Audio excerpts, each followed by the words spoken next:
জয় তাই জয় গৌর হরিপদ তাই গৌর হরিপদ বন্দে অহং শ্রী গুরু শ্রীযুত পদ কমলম শ্রী গুরু নবশ্রবাংশ শ্রীরূপং সাগ্রজাতম সবর রঘুনাথনিতম তম সজীবম সাদ্বৈতম সাবধূতম পরিজনের রহিতম শ্রীকৃষ্ণ চৈতন্য দেবম শ্রী রাধা কৃষ্ণ বদন সৌগণ ললিতা শ্রী বিশাখান্বিতম বন্দে গুরুনিশ ভক্তানিশ মিশ ভূতারকান তৎপ্রকাশাংশ তৎশক্তি শ্রীকৃষ্ণ চৈতন্য সঙ্গম বন্দে শ্রীকৃষ্ণ চৈতন্য নিত্যানন্দ সহোদিতৌ গৌরদয় পুষ্পবন্তৌ চিত্রৌ সন্ধৌ নমনদৌ নারায়ণ নমস্কৃতং নরং চৈব নরোত্তমং দেবীং সরস্বতীং ব্যাসং ততো জয়মুনিরয় জয় রূপ সনাতন ভট্ট রঘুনাথ শ্রীযুগ গোপাল ভট্ট দাস রঘুনাথ এই সব গোসাইয়ের হরি চরণ বন্দন যাহা হইতে বিঘ্ন নাশ অভীষ্ট পূরণ। ওম নমো ভগবতে বাসুদেবায় ওম নমো ভগবতে বাসুদেবায় ওম নমো ভগবতে বাসুদেবায়। ভাগবতের রচয়িতা শ্রীকৃষ্ণদেব পায়ুর চরণে আমি কোটি কোটি প্রণাম করি।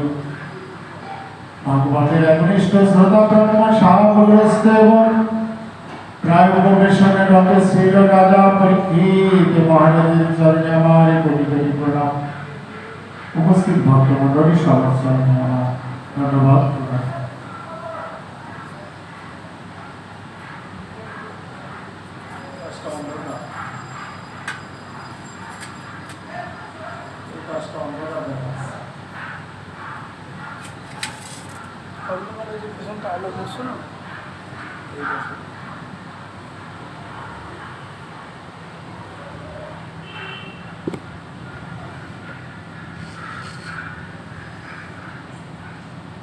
আজকে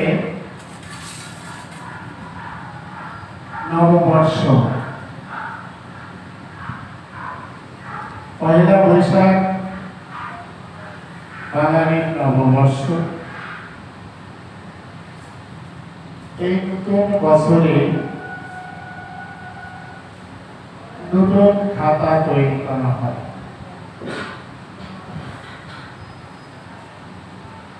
আমরা ভাগবতে প্রবেশ করার আগে, যেহেতু আজকে পয়লা বৈশাখ নতুন খাতার দিন,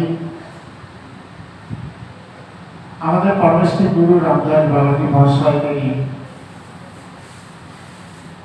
ভাগবত পাঠে বর্ণনা করেছিলেন যে আজকে তো নতুন বর্ষ এবং নতুন খাতা। আজকে নতুন খাতায় নতুন বৎসরের হিসাব সংযোজন করা হয়। বিগত একটি বৎসর আয় কত হয়েছে এবং ব্যয় কত হয়েছে, মূলধন কত আছে, এইটা নতুন খাতায় তোলা হয়।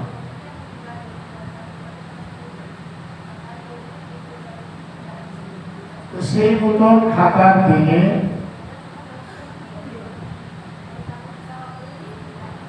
বিগত বৎসরের যে আয় ব্যয়ের হিসাব যদি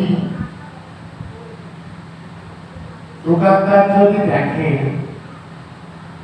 যে আয়ের মাত্রাটা আমার কম, ব্যয়ের মাত্রাটাই বেশি, অতএব তার মূলধন আর থাকে না। কিন্তু যদি আয় বেশি থাকে, ব্যয় কম থাকে, তাহলে কিছু মূলধন অবশিষ্ট থাকে। কিন্তু আমরা যে বিগত একটি বছর এই নূতন খাতার দিনে আমাদের তো বিগত একটি বছরের সাধন ভজনের আয় ব্যয়ের হিসাব আজকের দিন থেকে নির্ণয় করা দরকার। বিগত একটি বছর আমরা কতটুকু ভজন সাধন করেছি, আর একটি বছর কতটুকু অন্যায় অপকর্ম করেছি। এক বছর যদি ভজন সাধন করে থাকি সেটা তো আয়ের খাত, আর ভজন সাধন করিনি সেটা হলো ব্যয়ের খাত। যদি দেখা যায় দোকানি যদি দেখে যে আয়ের ভাগটা কম, ব্যয়ের ভাগই বেশি, তাহলে এবার আবার নতুন বছরে শপথ গ্রহণ করে যে আমাদের আয়ের ভাগটা বাড়াতে হবে। আমাদের যারা মানব জীবনে একটি বছর কতটুকু আমরা ভজন সাধন করেছি সেটা হলো আয়ের খাত, আর কতটুকু ভজন সাধন করিনি সেটা হলো ব্যয়ের খাত।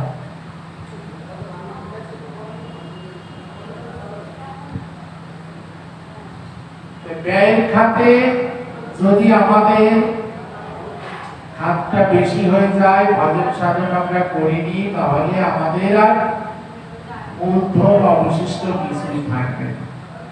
অতএব আজকের এই পয়লা বৈশাখ থেকে আমাদের ভজনের ভাগটা বাড়ানো দরকার। একটি বছর আমরা কতটুকু গোবিন্দের নাম করেছি, তার সেবা করেছি, কতটুকু ভজন সাধন করেছি সেটা আয়ের ভাগ। কতটুকু ভজন সাধন করেছি সেই আয়ের ভাগের যে মূলধনটা সেটাই আমাদের সাথে যাবে। যদি মূলধন কিছু থাকে, মানে ভজন সাধন কিছু থাকে, তাহলে সেটাই আমাদের যাবার সময় শেষের দিনের কড়ি হিসাবে আমরা হাতে পাব।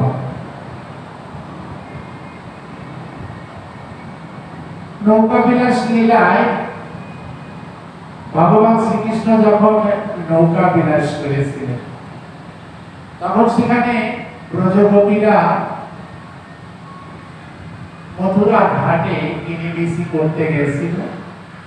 তা সেখানে নৌকায় যখন উঠতে গেছে, সেই ঘাটের নাবিক হলো প্রাণ গোবিন্দ। তখন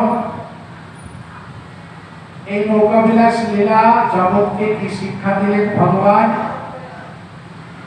যে আমার নৌকায় উঠতে হলে কড়ি লাগবে, কড়ি ছাড়া আমি পার করি,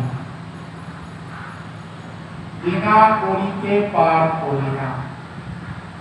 তাহলে আমাদের যে সাধন ভজন, তার থেকে যে মূলধন হবে সেই মূলধনই পারের কড়ি হিসাবে আমরা শেষের দিকে পাব। অতএব সেই শেষের দিনের কড়িটা আজকে পয়লা বৈশাখ থেকে যদি আয়ের ভাগ, ভজনের ভাগ যদি কম থাকে, আমাদের এই 1431 সাল আমরা একটা বছর যেন ভজনের মাত্রাটা বৃদ্ধি করি, এটাই আমাদের সকলের হওয়া উচিত এবং করা উচিত। তাহলে বিগত বৎসরের যে ভজনের মাত্রা আমাদের কম ছিল, ব্যয়ের ভাগ বেশি ছিল, অন্যায় অপকর্ম হিংসা দেশ কলহ বেশি করেছি, যার ফলে আমাদের ব্যয়ের ভাগটাই বেশি। অতএব এই বছর আমাদের ভজনের মাত্রাটা বাড়াতে হবে। সেই ভজন সাধনের যে মূলধনটা আমরা পাবো, সেটাই পারের কড়ি হিসাবে শেষের দিনে পারের সম্বল হয়ে দাঁড়াবে। পার ঘাটাতে নাবিক তখন যখন কড়ি চাইবে, তখন সেই কড়ি ছাড়া তিনি পার করিবেন না। যাবার ঘাটে পার হতে হলে 16 আনা কড়ি দিতে হবে, তার মধ্যে আবার 16 আনা দিতে চেয়েছে। 16 আনা ছাড়া পার পায় না।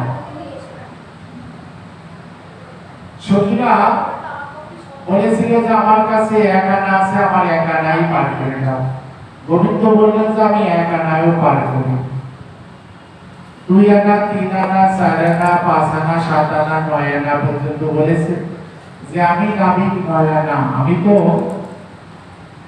বহুদিনের পুরানা, আমি তো 9 আনা, আমি নূতন না, আমি বহুদিনের পুরানা, আমি তো নাবিক 9 আনা বিঘ্ন, আমি বহুদিনের পুরানা, অতএব আমি 9 আনাও পার করি না। এইভাবে গোবিন্দ 9 আনাও পার করে না, 10 আনা, 11 আনা, 12 আনা, 14 আনা, 15 আনা পর্যন্ত সখীরা দিতে চেয়েছে, কিন্তু গোবিন্দ বললেন যে আমার ঘাটে পার হতে হলে 16 আনা করি পূর্ণ করে দিতে হবে। আমরা গোবিন্দকে দেহ মন প্রাণ দেই, কিন্তু সংসার আমার, ছেলে আমার, মেয়ে আমার, গাড়ি বাড়ি, টাকা পয়সা, ধন দৌলত সব আমার, মানে আমরা ওই হাতের পাঁচ ছাড়ি না। কিন্তু ভগবান শ্রীকৃষ্ণ অর্জুনকে দিয়ে জগৎকে শিক্ষা দিলেন, অর্জুন তুমি সংসারে থাকো তাতে ক্ষতি নাই, সংসার যেন তোমাকে না থাকে। সে কি রকম, যে যেমন জলের উপরে নৌকা থাকে তাতে ক্ষতি নাই, কিন্তু নৌকার উপরে যেন জল না ওঠে। অর্জুন তুমি সংসারে থাকো, তুমি 100 তলা বাড়ি তৈরি করো, কিন্তু বলতে হবে বাড়িটা গোবিন্দের। তুমি 100 খানা গাড়ি কেন, কিন্তু বলতে হবে গাড়িগুলো সব গোবিন্দের। ছেলে গোবিন্দের, স্ত্রী গোবিন্দের, স্বামী গোবিন্দের, সংসারে যা কিছু আছে সব গোবিন্দের। অতএব আমার বলে যা কিছু আছে সব তুমি আমাকে অর্পণ করে দাও, তাহলে তোমার কোনো বিষাদ থাকবে না। কিন্তু আমরা দেহ, মন, প্রাণ, জীবন, যৌবন, ঘর, গাড়ি বাড়ি, টাকা পয়সা সব আমার আমার করি। এই আমি আর আমার এটাই হলো দৈবিক মায়া। এই আমি গেলেই ঘুষিবে জঞ্জাল। এজন্য আমাদের পরমেশ্বরী গুরু আমরা রজমশাই গিয়েছেন কীর্তনের মধ্যে, পরিডোবা তো যায় না এই গৌর প্রেম রসার নবী, পরিডোবা তো যায় না বলি আমি আমার না ভুলিয়ে ডোবা তো যায় না, আমি আমার না ভুলিলে বলি গৌর প্রেম রসার নবী, ডোবা তো যায় না। এই গৌর প্রেম রসার নবী ডুবতে হলে ওই আমি আর আমার ভুলতে হবে। যতদিন পর্যন্ত আমরা আমি আর আমার ভুলতে না পারবো, ততদিন পর্যন্ত গোবিন্দ আমার হবে না, ততদিন পর্যন্ত ভগবানও আমার হবে না। কিন্তু ভগবান বলছেন যে অর্জুন তোমার বলে যা কিছু আছে সব তুমি আমাকে অর্পণ করে দাও। এই শরণাগত ভক্তের তিনি যোগপ্রেম মহামহ। যারা তার শরণাগত ভক্ত, শরণাগত ভক্তের তিনি যোগপ্রেম মহামহ। শরণাগত ভক্তের যোগক্ষেম, তাদের বোঝা পর্যন্ত ভগবান গ্রহণ করে। ভক্ত অর্জুন মিশ্র তার জ্বলন্ত সাক্ষী। অর্জুন মিশ্র ছিলেন একজন গরিব ব্রাহ্মণ, সংসার সচ্ছল চলে না। গোবিন্দ সেবার জন্য আজকে খুদের কণাও তার ঘরে নাই। স্ত্রী বলছেন, ওগো আমাদের তো আজকে গোবিন্দ সেবার জন্য কোনো দ্রব্য ঘরে নাই, তুমি একটু নগরে যাও, ভিক্ষা করে আসো মহল্লায়।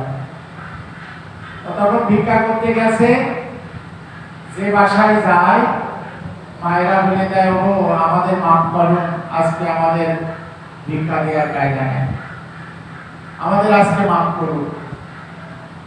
যে বাসায় যায় ভিক্ষা কেউ দেয় না। সমস্ত মহল্লা ঘুরেছে, কোথাও ভিক্ষা এক বিন্দু মেলেনি। অবশেষে এক বৃক্ষতলে বিশ্রাম নিতে গেছে, না খাওয়া পেট, সারাদিন ক্লান্তিতে রোদ্দুরে ঘুরেছে, গাছতলায় বসে ঘুম এসে গেছে। আর এদিকে কি হয়েছে, অর্জুন মিশ্রের স্ত্রী দুটো ছেলে চাল ডাল তেল লবণ লঙ্কা সব বয়ে নিয়েছে। বলছেন, মা এইসব দ্রব্য অর্জুন মিশ্র রাজবাড়ি থেকে আমাদের দিয়ে পাঠিয়েছে, আপনি এই দ্রব্যগুলো ঘরে তুলে রাখুন। দ্রব্যগুলো রাখতে রাখতে ঘরে দরজায় তাদের রাখার জায়গা নাই, ঘর ভর্তি হয়ে গেছে। ছেলে দুটো একটু বিশ্রাম করতে গেলে দেখে পিঠ কেটে রক্ত পড়ছে। বাবা, তোমাদের পিঠ কেটে রক্ত পড়ছে কেন? বলছে, মা অর্জুন মিশ্র আমরা বোঝা বইতে পারি না বলে আমাদেরকে খুব বেড়েছে। কি, আমার স্বামী তো খুব শান্ত প্রকৃতির লোক, তাহলে এই রাজবাড়ি থেকে এত দ্রব্য পেয়ে তার কি মন খারাপ হয়ে গেল যে ছেলে দুটোকে এমন ভাবে মেরেছে? অর্থাৎ অর্জুন মিশ্র শ্রীমদ্ ভগবত গীতার মঙ্গলা ভগবত গীতার একটি শ্লোক, মহম শ্লোক কেটে দিয়ে তদাম্যহম লিখে রাখছিলেন। অর্থাৎ তিনি বলছেন যে মহম মানে ভক্তের বোঝা তিনি বহন করেন। অর্জুন মিশ্র বলছেন যে ভগবান কেন আমাদের বোঝা বইতে যাবেন? তিনি তো কাউকে দিয়ে বোঝা বইতে পারেন, আমাদের বোঝা তিনি কেন বইবেন? তাই মহম কেটে দিয়ে উনি তদাম্যহম লিখে রাখছিলেন। অতএব গীতার উপরে তিনি কাটা দাগ দিয়েছিলেন, তাই কৃষ্ণ বলরামের প্রেম কেটে রক্ত। ওই ছেলে দুটো আর কেউ নয়। ছেলে দুটো বললেন, মা আমাদের অনেক কাজ আছে, আমরা তাহলে আসি। এই বলে ছেলে দুটো চলে গেল। অর্জুন মিশ্রের স্ত্রী নানা দ্রব্য সামগ্রী মনের আনন্দে তৈরি করে রন্ধন করে গোবিন্দকে ভোগ দিয়ে স্বামীর জন্য পথ আর বাড়ি করছেন। স্বামী এখনো আসছেন না কেন, এত বেলা হচ্ছে কেন, এখনো এলো না কেন? এইভাবে পথ বাড়ি করতে করতে অপরাহ্ন হয়ে যখন ওই গাছতলায় ঘুমিয়ে পড়েছিল, জেগে গেছে, তাকে অপরাহ্ন হয়ে গেছে, তখন বিষণ্ণ বদনে ঘরে ফিরছে। যে ঘরে গিয়ে এইবার কি করবো, ঘরে তো কোনো দ্রব্য নাই, না খেয়ে কাটাতে হবে, না খেয়ে কাটাতে হবে। তা বিষণ্ণ বদনে অর্জুন মিশ্র ঘরে ফিরছে। তখন রাস্তায় গিয়ে স্ত্রী অনুযোগ করে বলছেন, কি গো তুমি এত দেরি করছো কেন, এত বেলা হলো কেন, এখনো তুমি আসছো না কেন? আমি সেই কখন ভোগ রন্ধন করে তোমার জন্য পথ বাড়ি করছি। তা তখন বলছেন, ওগো আজকে তো আমাদের ঘরে কিছু ছিল না, কি দিয়ে ভোগ হলো? তাহলে কেন? দুটো ছেলেকে দিয়ে তুমি কত দ্রব্য পাঠিয়েছো না রাজবাড়ি থেকে, আমাদের ঘরে রাখার জায়গা না। তাহলে সে কি, আমি তো রাজবাড়িতে যাইনি, এত দ্রব্য সামগ্রী এসব তো আমি পাঠাইনি, তাহলে কে পাঠালো? যে ছেলে দুটোর বর্ণনা দিলেন তাতে অর্জুন মিশ্র দেখলেন আর কেউ নয়, স্বয়ং আমাদের ইষ্ট দেবতা কৃষ্ণ বলরাম। ভক্তের বোঝা তিনি যে বহন করেন, তাই অর্জুন মিশ্র বলেছিলেন যে আমি অর্জুন মিশ্র তার জ্বলন্ত সাক্ষী যে তিনি ভক্তের বোঝা বহন করেন। সেই ভক্তের বোঝা তাই গীতার শ্রীমদ্ ভগবত গীতার যে তিনি কাটা দাগ দিয়েছিলেন, স্ত্রীকে বললেন, আমি যে গীতার উপরে কাটা দাগ দিয়েছি তাই ওই কৃষ্ণ বলরামের পিঠ কেটে রক্ত পড়ছে। গীতা হৃদয় পাঠ্য, গীতা তার হৃদয়, এই জন্য হৃদয়ের উপর কাটা দাগ পড়েছিল বলে কৃষ্ণ বলরামের পিঠ কেটে রক্ত পড়ছে দেখাই গেল। তাই শ্রীমদ ভগবত গীতার মহামম শ্লোকের জায়গা অর্জুন মিশ্র 3 বার করে মহামম লিখে রাখছিলেন যে ভক্তের বোঝাকে তিনি বহন করেন, বহন করেন, বহন করেন। এই জন্য যারা শরণাগত ভক্ত তাদের তিনি যোগক্ষেম মহামম, তাদের ভক্তের বোঝা তিনি বহন করেন। এটাই আমি অর্জুন মিশ্র তার জ্বলন্ত সাক্ষী। তাই ভগবান শ্রীকৃষ্ণ অর্জুনকে দিয়ে জগৎকে শিক্ষা দিলেন, অর্জুন তোমার বলে যা কিছু আছে সব তুমি আমাকে অর্পণ করে দাও, তাহলে তোমার কোনো বিষাদ মানে দুঃখ থাকবে না। ছেলেকার গোবিন্দের, মেয়ে গোবিন্দের, স্বামী গোবিন্দের, ঘর বাড়ি গোবিন্দের, আমিও তো গোবিন্দের, তাহলে তোমার বলে কি থাকলো? একজন ব্যক্তির একটা গাড়ি এসি বাস অ্যাক্সিডেন্ট হয়ে ভেঙে নষ্ট হয়ে গেছে, যাত্রীরা সবাই মারা গেছে, ড্রাইভার মারা গেছে, ড্রাইভারের পকেটে ছিল মালিকের নাম্বার। তো মালিকের নাম্বারে উদ্ধারকারীরা ফোন করে দিল, বাবু আপনার 1 নম্বরের গাড়িখানা অ্যাক্সিডেন্ট হয়ে একেবারে সব যাত্রী মারা গেছে, গাড়ি সব নষ্ট হয়ে গেছে। 1 কোটি টাকা গাড়ির দাম। কি আমার গাড়ি 1 কোটি টাকা দামের গাড়ি আমার নষ্ট হয়ে গেল। ওনার হাই প্রেসার ছিল, প্রেসার বেড়ে স্ট্রোক করে একেবারে জায়গায় মৃত্যুবরণ করল। কিন্তু উনি টাকায় আরো 10খানা এসি বাস কিনতে দিয়েছিল। পরের দিন কলকাতায় এসে হাজির, 10খানা এসি বাস পরের দিন এসে গেছে। কিন্তু শাস্ত্রকাররা বলছেন যে উনি গাড়ি বাড়ি টাকা পয়সা সব যদি গোবিন্দের পাদপদ্ম অর্পণ করে দিতেন, তাহলে পরের দিন যে 10খানা এসি বাস উনি কিনে আনলেন, সে 10খানাও বলতেন যে গোবিন্দ আজকে আবার 10খানা গাড়ি কিনে আনলেন। আর গতকাল যেখানে অ্যাক্সিডেন্ট হয়ে নষ্ট হয়ে গেছে, উনি বলতেন যে গোবিন্দ তার গাড়ি আজ 1খানা অ্যাক্সিডেন্ট করা, তাহলে যেখানে অ্যাক্সিডেন্ট হলো সেখানেও গোবিন্দের, পরের দিন যে 10খানা আনলো সে 10খানাও গোবিন্দের, তাহলে তো ওনার ইষ্ট করে মরা লাগতো। সেজন্য ভগবান বলছেন যে অর্জুন তোমার বলে যা কিছু আছে সব তুমি আমাকে অর্পণ করে দাও, তাহলে তোমার কোনো বিষাদ মানে দুঃখ থাকবে না। সব তুমি অর্পণ করে দাও। মা, ছেলে মেয়ে স্ত্রী পুত্র পরিজন সব। একজন ব্যক্তির যদি একজন পুত্র মারা যায়, সেই দম্পতি সারা জীবন পুত্র শোকের যন্ত্রণায় সংসার। কিন্তু শিবাস পণ্ডিতেরও তো পুত্র মারা গিয়েছিল, পুত্র শোক হয়েছিল। শিবাসাঙ্গিনায় মহাপ্রভু নিত্য কীর্তন করেন, কাছারিবাড়ি কীর্তন চলছে। শিবাস ওই দিন মহাপ্রভু শিবাসকে দিয়ে পরীক্ষা করালেন, জগৎকে শিক্ষা দিলেন যে দেখি শিবাস আমাকে বেশি ভালোবাসে না ওর পুত্রকে বেশি ভালোবাসে, একটু পরীক্ষা করে দেখ। তখন কাছারিবাড়ি কীর্তন চলছে, মহাপ্রভু ভিতর বাড়িতে অন্তর্মহলে শিবাসের একমাত্র পুত্র মারা গেল। শিবাসের ঘোরণী মালিনী দেবী হাউ হাউ করে কান্নাকাটি শুরু করল। পাড়া প্রতিবেশী ছুটে এসছে, তারাও কান্নাকাটি শুরু করছে। ওই ঘটনা লেগে গেল, বিভৎস দৃশ্য, একমাত্র সন্তান মরে গেছে। শিবাস পণ্ডিত কীর্তনের থেকে এসে দেখলেন যে সবাই কান্নাকাটি করছে, ছেলে মারা গেছে। শিবাস কি করলেন, এই তোমরা মুখ বন্ধ করো, কেউ কান্নাকাটি করতে পারবে না।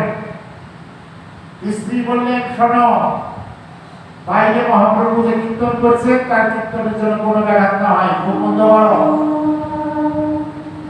স্ত্রীকে এবং পাড়া প্রতিবেশী সকলকে মুখ বন্ধ করে দিয়ে শিবাস পণ্ডিত আবার মহাপ্রভুর সঙ্গে গিয়ে কীর্তন করছেন।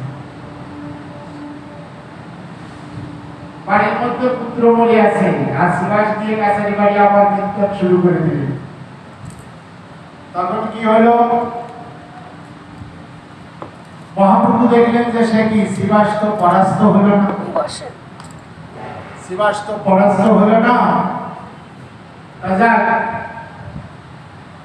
এই তো মাধ্যমিক পরীক্ষা, এইবার একটু ক্লাসের পরীক্ষা নিয়ে দেখি। শিবাস, আজকে তো কীর্তনে ভালো আনন্দ হচ্ছে না, তা তোমার বাড়িতে কি কোনো অঘটন ঘটেছে? তাহলে তুমি তো ভগবান, সকলের অন্তর্যামী, তুমি তো সকলের অন্তরের খবর জানো, কেন আমার বাড়িতে কি ঘটেছে তা তুমি জানো না? মহাপ্রভু বলছেন, এই নিতাই, অদ্বৈত, গদাধর, তোমরা সকলে চলো তো শিবাসের বাড়ির ভিতরে গিয়ে দেখি কি হয়েছে। তখন মহাপ্রভু সবার সাথে শিবাস মন্দিরের বাড়ির ভিতর গিয়ে দেখে শিবাসের একমাত্র পুত্র মারা গেছে। তো সকলে মৃত পুত্র সামনে নিয়ে মুখ বুঝে বসে আছে, কেউ কান্নাকাটি করছে না, সবার মুখ বন্ধ। তখন এখানে আমি ক্লাসের প্রশ্নপত্র প্রয়োগ করছে, সে কি শ্রীবাস, তোমাদের একমাত্র পুত্র মরে গেছে, তোমরা কেউ কান্নাকাটি করছো না, তোমাদের কোনো মায়া মমতা নাই নাকি? হ্যাঁ, তোমাদের একমাত্র পুত্র মরে গেছে, তোমরা কেউ কান্নাকাটি করছো না, তোমাদের মায়া মমতা নাই নাকি? সেদিন শিবাস পণ্ডিত বলেছিলেন যে প্রভু, সম্পদটা তো তোমার, তুমি কয়েকদিনের জন্য আমাদের কাছে রেখেছিলে, এখন তোমার জিনিস যদি তুমি ফেরত দিয়ে দাও, তার জন্য তো দুঃখ আমাদের হতে পারে না প্রভু। একজন মারা গেলে যদি একান্তই কান্নার প্রয়োজন হয়, তাহলে তুমি একটা কাজ করো। তাহলে কি কাজ? এই যে পাটির উপর বসে, তুমি এই পাটির উপর বসে কিছু সময় তুমি কেঁদে দিয়ে নাও, কেননা মাল হারিয়ে গেছে তোমার, আর আমরা বসে কাম করে তো প্রভু হবে না, তোমার মাল হারিয়ে গেছে, এখন তুমি বসে কাঁদো, আমরা প্রভু কাঁদতে পারবো না।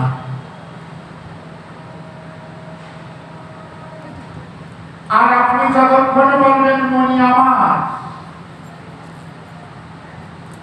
সোনা আমার, ততক্ষণ আপনার চোখের জল পড়তে পড়তে নালিকা হয়ে যাবে। শেষের দিনে আপনি যেদিন নিজে মারা যাবেন, সেদিনও পুত্র শোকের যন্ত্রণায় জল পড়তে পারে। এই জন্য যে ছেলে কার, মেয়ে কার, স্ত্রী কার, পুত্র কার, সনাতন গোস্বামী পরিষ্কার করে মহাপ্রভুকে জিজ্ঞাসা করেছিলেন, প্রভু কে, আমি কেন মরে জানে তাপত্রয়, ইহা নাহি তার কেমন হৃদয়, আমি কে, কেন আমাকে তাপ যন্ত্রণা ভোগ করতে হয়? আমরা শুধু এই আমি আর আমার এটা নিয়েই আসি, কিন্তু আমাদের পরমশ্রী গুরু আমরা জগন্নাথ মশাই তার কীর্তনের মধ্যে গিয়েছেন, বলিব কত যায় না এই গৌর প্রেমের রসার নামে, তো কত যায় না বলি আমি আমার না ভুলিয়ে, এই গৌর প্রেমের রসার নামে ওই আমি আর আমার ভুলতে হয়। ওই আমি আর আমার, ওটাই হলো দৈবী মায়া। আমরা সংসার জীবীরা শুধু ওই আমি আর আমার নিয়ে আছি। আমার বলে যা কিছু অর্জুনকে বললেন ভগবান, আমার বলে যা কিছু আছে, তোমার বলে যা কিছু আছে, সব তুমি তোমার আমাকে অর্পণ করে দাও, তাহলে তোমার কোনো বিশাল দুঃখ থাকিবে না। আমরা এই পর্যন্ত বলে আজকে শ্রোতা বিন্দু কম, এখন ভোগ লাগবে, আমরা এই পর্যন্ত ভাগবত বিশ্রাম রাখলাম। জয় জয় শ্রী গুরু প্রেমানন্দ নিতাই গৌর হরি হরি।